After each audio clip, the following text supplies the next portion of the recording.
Friends, তোমরা সবাই কেমন আছো? আশা করি সবাই ভালো আছো। আমিও মোটামুটি ভালো আছি, কিন্তু মনটা ভালো নেই আজ। সেই ডেলি রুটিনের মতোই আজকে চলছে, কিন্তু আজকে অন্য কিছু আশা করেছিলাম। আজকে একটু ঘরে আনন্দ হবে, কিন্তু কিছু হলো না, কারণ আজকে এত বড় একটা খারাপ খবর আমাদের শুনতে হয়েছে, সে বলার বাইরে। তোমরাও শুনলে তোমাদের পায়ের নিচেও মাটি সরে যাবে। তো আজকে সবাইকে আমার তরফ থেকে হ্যাপি ক্রিসমাস ডে। তো আজকে হচ্ছে গিয়ে আমার ভাগ্নির একটা বাচ্চা হয়েছিল। তো এটা প্রায় 6 মাস, 6.5 মাস বয়স ছিল।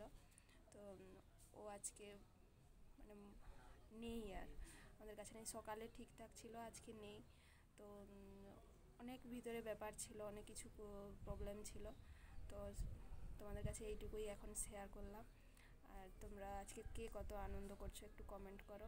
আজকে সত্যি মনটা ভালো নেই, তোমাদের সাথে কথাও বলতে পারছি না।